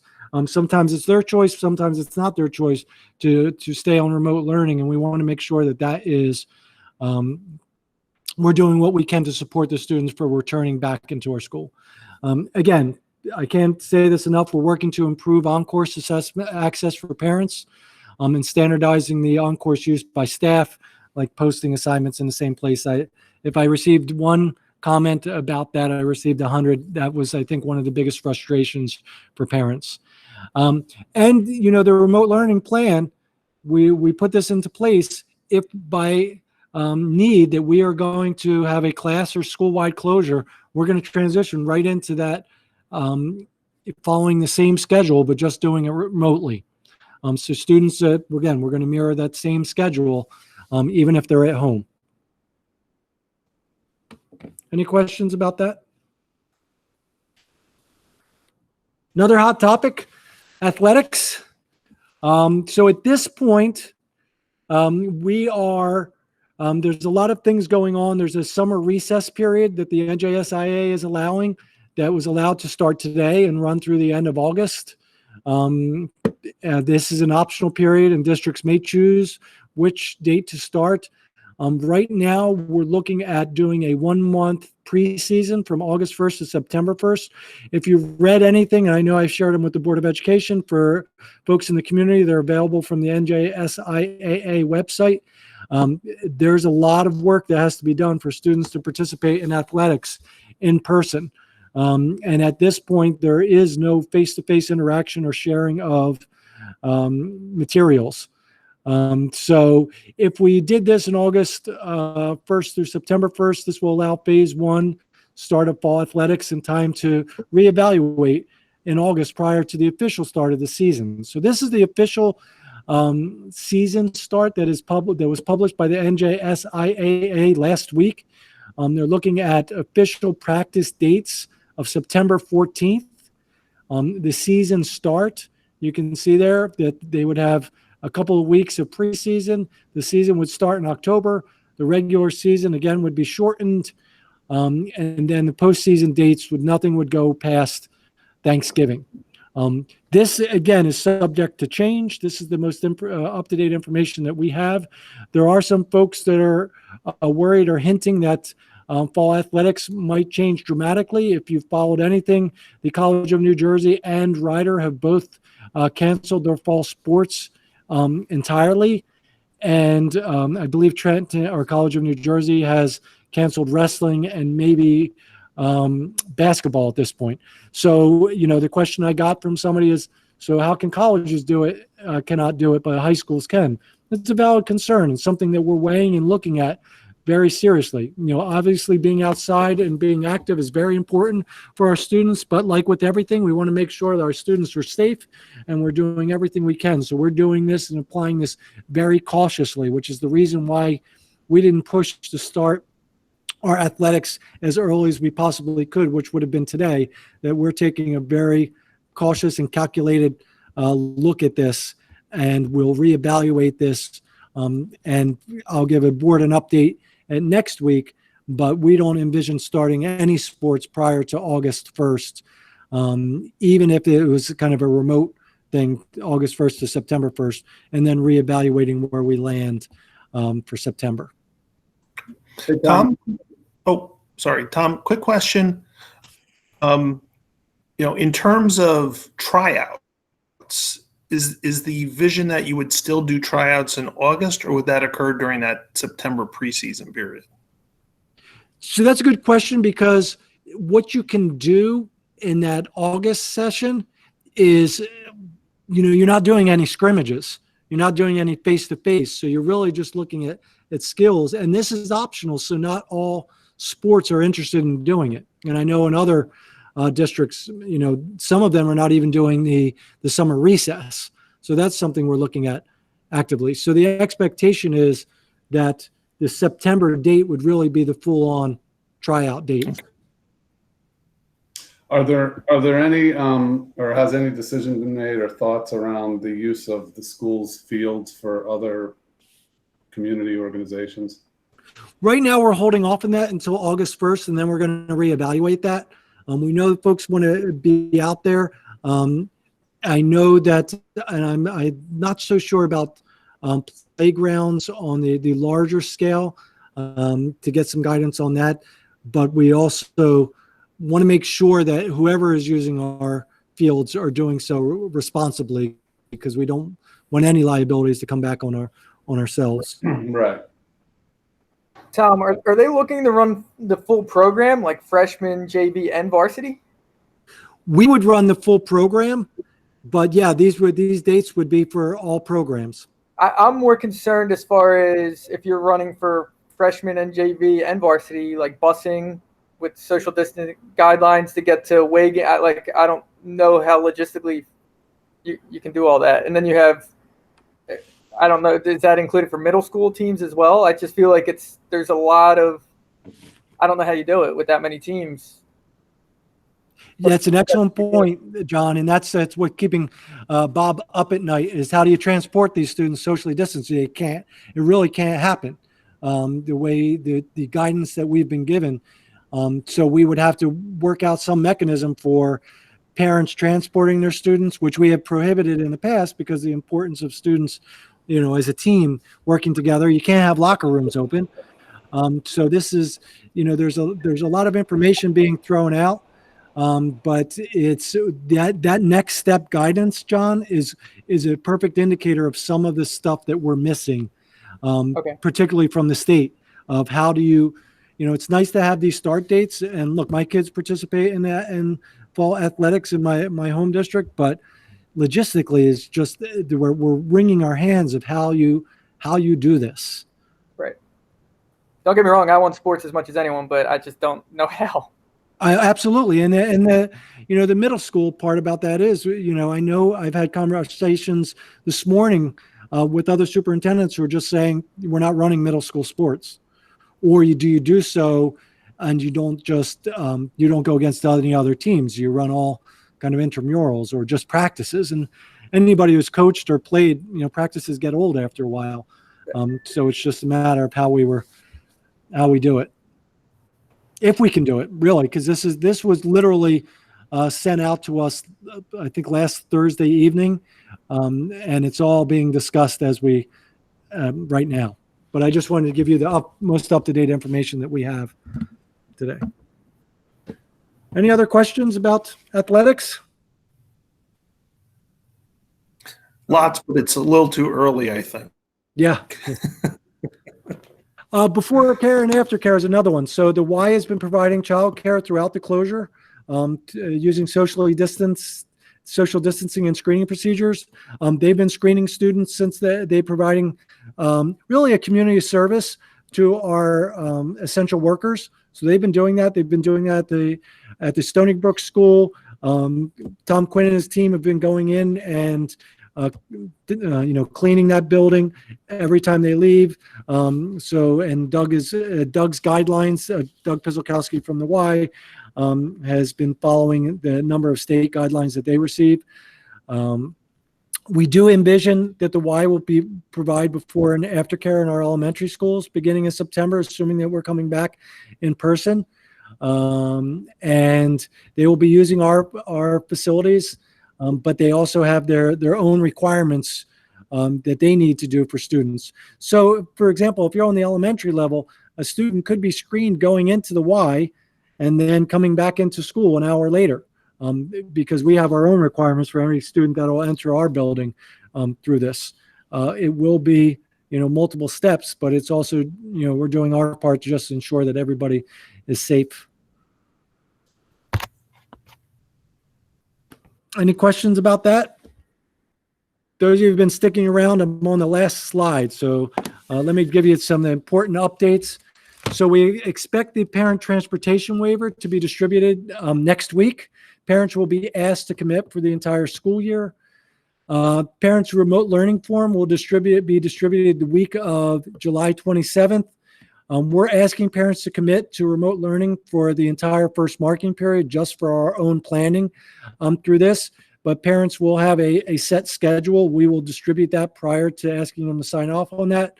And we will finalize all the schedules in early August based on the number of remote learners and staff members who are able to return to in-person education. So that's it. We will be in advance of what we expect to, we are expected by the state. The guidelines from the state was we had to roll out a plan. Actually, what I just presented to you would constitute as a state approvable plan. This being Hopewell and our commitment to providing as much information early on in the process. We've provided a lot of information to you tonight. We will provide more specifics as we go through. I'm happy to take any feedback that you have going through, and we will provide a more updated version next week of where we are. So with that, I can turn it back over to answer any questions and try to answer any questions out there. Tom, the one thing I'm going to ask is, we've talked about certain things in terms of certain resources. For example, your processes for the nursing staff. How you will handle, a suspect case, how you'll handle contact tracing, things like that. Is there going to be like a centralized place both the board and parents in the district can review some of this in terms of, plans from the physician, in terms of our policies, things of that nature? Do we have do we plan to put a comprehensive centralized information location on the website? Yeah, so as I mentioned, Rosetta has a 22-page document on instruction.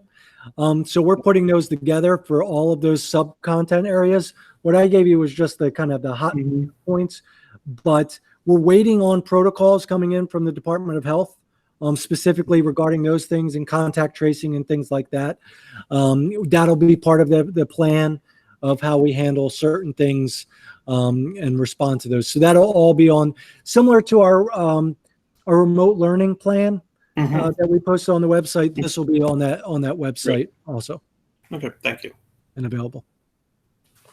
President Linthorst, I don't know what you want me to do. Do you want me to just answer some of the, is it easier if I just answer some of the questions in the chat to my best of my ability, or how do you want to handle it? Yeah, I think that would be great if you wouldn't mind, Dr. Smith. I also have a couple questions before we go there. Sure. Can you speak a little bit to the idea of the students that are in transition, and that is, going from middle school to high school or from 5th grade to middle school? Any plans that we might have in place for them at this point? I know specifically in the past that we have done things, and I'm just thinking of, say 8th graders going to the high school, where there have been sessions offered on time management and organizational skills. I would think in this day that would be particularly important, especially for managing time online and so forth. Is that something that we could do in the late August period with them? Anything that you can share in that regard? Yeah, so you mentioned that transition. My also big concern is for those families who are new to our district, not only just new to our district on any grade level, but our kindergartners. So that's, imagine coming to school as a kindergartner into this, this whole new world. And parents too. So it's their first time coming into our district. So we're starting next week. We're doing just like a kindergarten welcome orientation that the principals are setting up, and then I'll be part of, just to try to connect people to the school district, and then trying to do some in-person work through that in small groups, so that they feel comfortable, parents feel comfortable dropping off their student. Transitioning, those transitions, you absolutely hit the nail on the head. Transitioning from 8th grade to 9th grade in the middle of a pandemic, and all the social structure and all of that stuff that typically happens, being the parent of an 8th grade girl, I get it. So, that's something I know Nicole is working on. We've talked about some freshman orientation stuff for our high schoolers coming in. So Nicole, I know, has a plan for 6th graders coming in. Miss Pinelli or Riley was developing plans for the 9th graders coming in. A couple of different things of just, welcome to the high school, but welcome to online, the online world. So yeah, they have that. They're working on those plans. They're trying to make connections, because in addition to education, we do a lot of work of building culture and connecting kids to schools. So that's an integral part of the experience, in my mind. Okay, thank you. And then the other thing I wanted to ask about, and you did touch upon this briefly, was with regard to supporting our staff and our students with, mental supports and social and emotional support as well. And I'm wondering more specifically if we are exploring ideas for how to communicate to our school community about not, for lack of a better way to put it, not stigmatizing those who may end up having COVID, may be suspected of having COVID, how we treat each other in these times, how we respect privacy and those types of issues.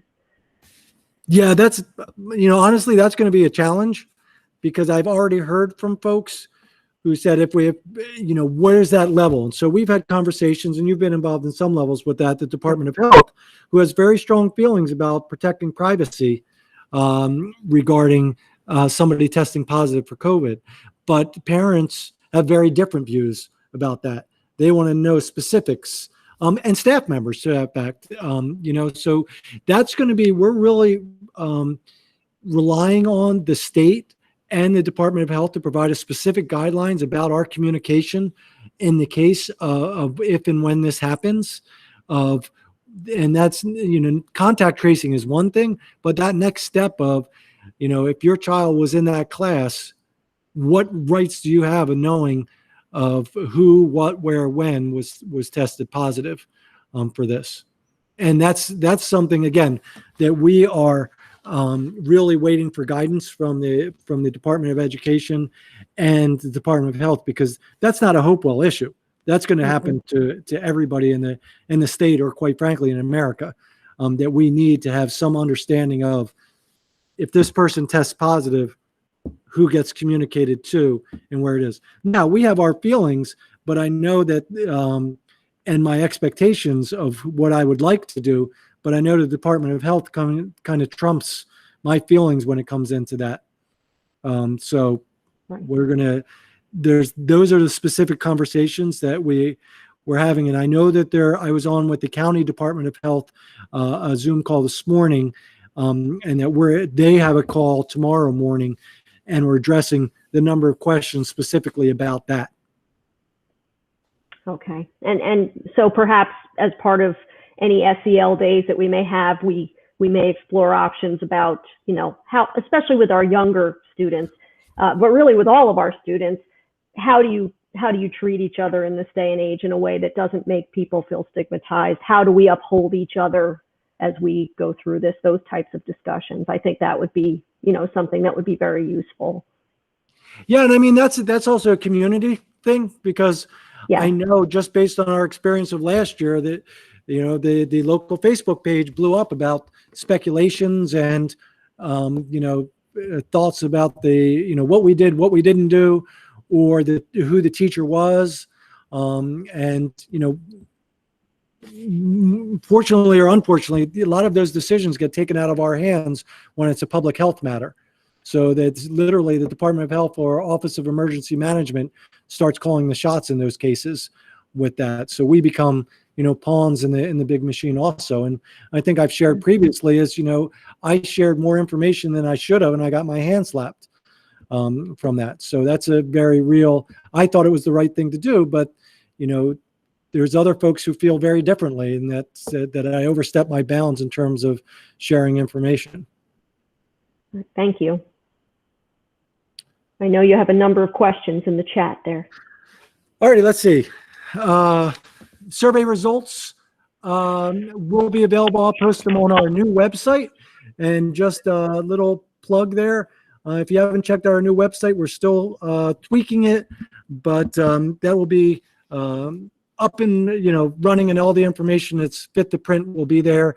Also, please download our new app. Truly, that will be our go-to. You can download the app, and any notifications we put out, you can set it up on your phone, just like your Bank of America account or something. You'll get a little pop that said message from Hopewell Valley Regional School District. So please, it's a free app. Just download that if you can. All right. So I think I answered virtual learning. Looks like it's going to mirror the school day as much as humanly possible. And don't quote the exact hours that are going to take place on the elementary level. That is still to be finalized. But yes, that the expectation is that our students would be online as if they were in school in an in-person position. If parents choose remote only for elementary and middle schooler, will their instruction be with their TMS teacher that they're assigned to, and would the elementary students have the same assigned teacher?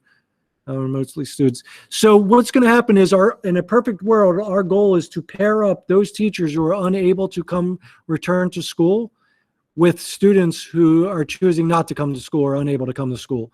So if we have don't hold me to any particular number, that we have 6 teachers at the Hopewell Elementary School that cannot return to school, that they would be assigned a grade level and working with our students. Now, the question I think I saw there too, is there a cap on the number of remote learning students? The number of in-person students will be lower than the remote learning, but it's really going to be dependent upon how many staff members we have and how many students are out. Certainly, we're not going to put 35 kids with a staff member on remote learning, but we're going to have to try some balance to find some balance with that, because we're going to come down to a staffing issue at some point with that. And I want to go back to a variable is social distancing on the elementary level. If we have 100% of our students return to school, we're not going to be able to do it as a full day in-person everyday program. We're going to need to split that because we just don't have enough staff, and there's not enough staff out there or substitutes out there for us to run that program as that is. That is best case scenario of kind of where we are now. The number outdoor learning, we're going to do it as much as possible. However, it's going to be due to the weather, and it's going to be for a finite period of time because in October and November it gets cold in New Jersey, so we're not going to be able to do that at that point all that time. But when the weather is good, our goal is to get kids out and staff members out of the classroom and into the open air. So we don't have a set like you'll go outside, 3 times a day or something like that. But we want windows open, we want doors open when possible, and we want students outside. So that I think I responded to who will be teaching the virtual classes. It will be different from the teacher who's teaching live. Now that's a good question. If students are on remote learning, can they still participate in athletics or in sports? At this point, our feeling is that if you choose remote learning, you choose remote learning for the whole kit and caboodle. That's, we'll see what's going to happen with athletics and how we move forward. But that's, we will continue to have discussions on that. Max number of students, I think I discussed on the K-5 level. We haven't set a max, but we're really going to work with staff to what is capable and dependent upon how many staff members we have. At this point in talking to our school physician, I know the governor discussed testing within the schools. We've received absolutely zero guidance regarding what that looks like. And there's been no conversations about testing in school. Our school physician is saying at this point, we have no mechanism to really do that. So we would work with the Department of Health to have anybody tested.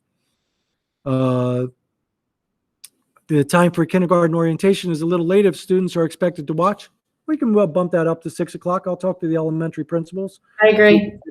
Okay, absolutely. Do you have a particular time you would like? I mean, my kid goes to bed at 7. I would start to get concerned that maybe I was putting him to bed too early. No problems. Yeah, we could do that. I go to bed at about 7:30 at this point. So I don't go to sleep, but it's just I lie awake. Love the idea of teaching in grades, especially transition years, the skill set, executive sketch. Yeah, absolutely. We're really got to focus on as we return to school, a lot of those ideas of executive learning, study habits. We have a long-term plan that was actually going to be a short-term plan, kind of got bumped to a long-term plan of really setting up a 6th grade transition and a 9th grade transition class. We'll continue to work on those, but how to navigate that virtual learning, that will be part of this also. With the high school and the middle school, we're looking at multiple entrance points for students to get dropped off. There will be assigned spaces. So there's not overcrowding in common space, and there will be kind of a 45-minute timeline for students to get dropped off. With PEACH programs still AM, PM, how will those classrooms be sanitized? We're going to have to work to have the in between those classes, folks coming in and sanitizing with the wand, the electrostatic wand. I think Mr. Quinn jumped off. I don't know if you want to demonstrate your wand, Mr. Quinn. I don't know if you have it handy. Your electrostatic wand? I don't have it with me. I neglected to bring it home with me. I forgot. But it sprays a mist of electrostatically charged particles that attach to everything. because of the charge in it, and it allows us to disinfect a room in about 30 seconds. The app is called, it's just HVRSD. If you type in HVRSD to the App Store or your other store, you should, it should pop right up and you can download it. We'll be populating it as we go. End date for marking period 1. Tana, do you have that off the top of your head? I don't think they've done it yet, but it's usually right around November 13th or so, 14th. Yes, so we'll be asking the families to commit for marking period 1 as we go. Yep, and the app you can get right from the district website that tells you how to download it, or you could just go right to the App Store. All right, I think I got all the questions. Anybody just has additional questions, just reach out to me. I have a lot of emails. It's taking me a couple days to get back to you, but I will get back to you. Even if it's a Sunday morning, I apologize for that, but I will at some point get back to you with the best information that we have at the time.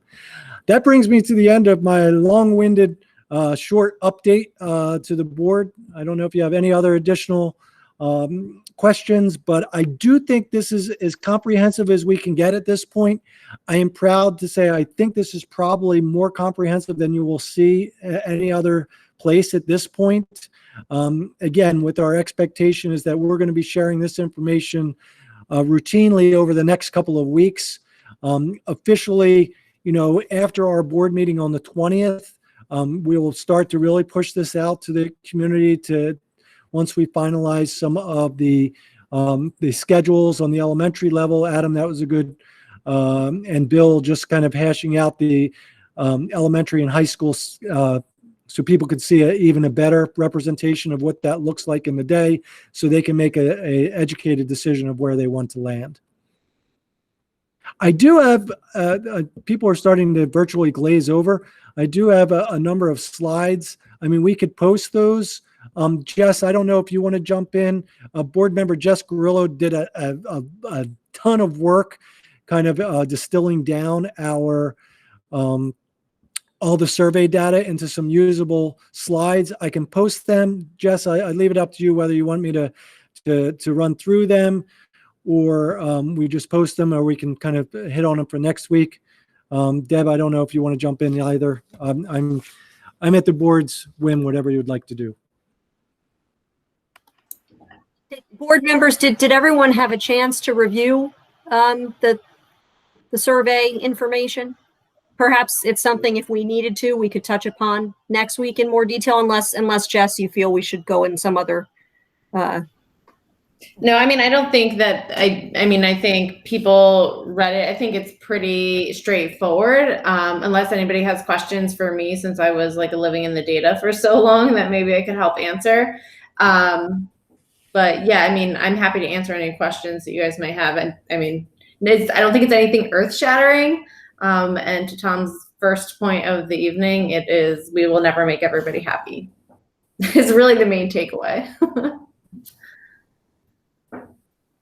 But just, so just if I could respond to a couple things. One is, and just, back me up on this, A day, B day was the preferred choice for parents in terms of the schedules. It's followed, closely behind with continuing full remote learning. Right. So the students were the only ones who really had a very intense adverse reaction to the full remote learning option. So you are correct. The other takeaway that I thought was interesting from my perspective was that the parents, the teachers, and the students were all very aligned on what was important to them in the school in terms of health and safety, which was frequent opportunities for hand washing and hand sanitizer being available everywhere. Yeah, and that's something I think, again, and Mr. Quinn is here, something he's taken very seriously. And Adam, we have written protocols that we'll put up also in terms of our expectations. We have, electrostatic things. We have these ultraviolet wands that'll be used to disinfect things like laptops that can't get wet. So we purchased those. We purchased, Tom, do you want to talk a little bit about those super high-tech room cleaners? Yeah, we have purchased or have on order at least hydroxyl air cleaning units. What they do is they have a HEPA filter as the air enters them. Then they have a UV unit inside the machine itself that disinfects the air. And when the air comes back out, it has what's called hydroxyls in it. And they go out and they actually kill viruses, mold, mildew, or any bacteria that's on any floating in the air. It's an air cleaning machine. They work really well. We have enough of the larger units that do 2,000 plus square feet, and we ordered 10 of the units that do 2,000 or less square feet.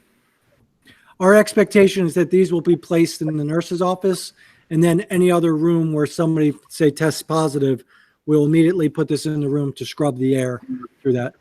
Mr. Quinn is working on his PhD in immunology. Mr. Quinn, could I ask you if you wouldn't mind to speak to the issue of, kind of air circulation, and specifically kind of,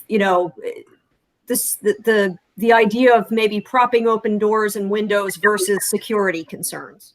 Okay. I have my HVAC team out evaluating each individual space to ensure that we are getting the proper air filtration and air induction that we're supposed to have.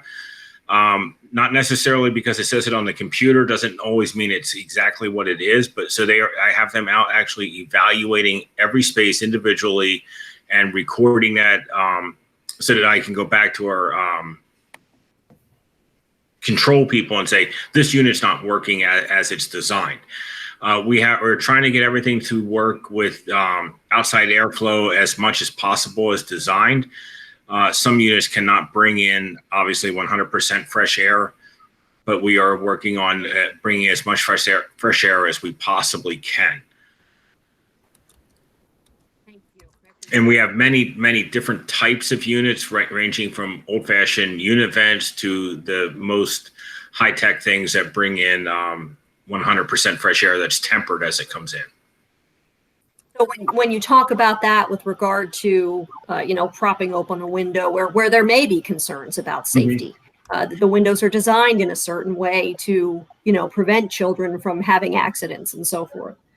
Yes, the brand new windows that were installed at Tollgate and Hopewell are designed to only open 6 inches. And that is for a combination of safety, from the second floor. Obviously, you don't want somebody to be able to fall out, but also from a security perspective, that you don't want someone to be able to enter the building through the windows. I'm working with the local fire marshal to see if we can potentially prop open doors that are fire rated doors. He has agreed that if I send him something in writing, he will send me something in writing back saying that temporarily we could prop open fire rated doors, but we must remember also that this creates a security issue. We spent the last several years protecting our buildings and developing security situations so that it is very easy to lock down. If you have to actually go out into the hallway then to undo a door prop and bring it in, it puts the teacher or anyone else in a precarious situation. So I think it's something we really have to think about before we just decide to prop open doors. Our air handling systems bring in a lot of fresh air, and it's filtered air versus trying to bring in air that's not filtered.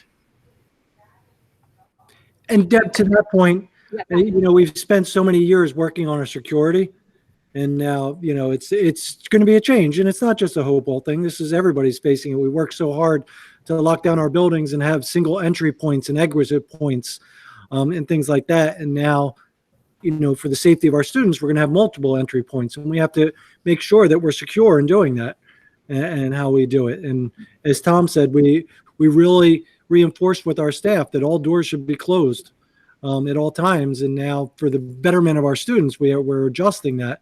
But this is just the balance, one of 1,000 points that we're trying to work through and balance throughout our the school day and our school life. Well, thank you, Mr. Quinn, for going above and beyond and learning all of these things and explaining them to us in layman's terms. And we really do appreciate all that you're doing. And unless anyone else had anything further, I do want to thank Dr. Smith and our administrators and staff for allowing us to have this special work session. I think it's been a real help for our board members to be a part of this discussion in a deeper way. So thank you.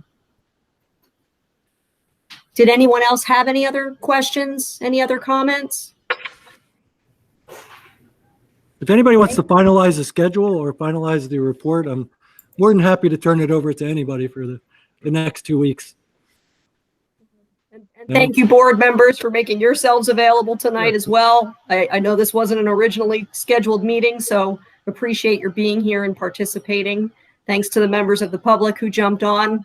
Please continue to reach out with questions. We know this is a time where we all have questions, so let's work together to try to answer them. And if that is all that we have for this evening, then I will request a motion for us to adjourn, please. Second. All in favor? Aye. Aye. Opposed? Abstaining? The motion carries. Thank you, everyone. Have a wonderful evening. Bye. Bye. Thank you, guys. Bye.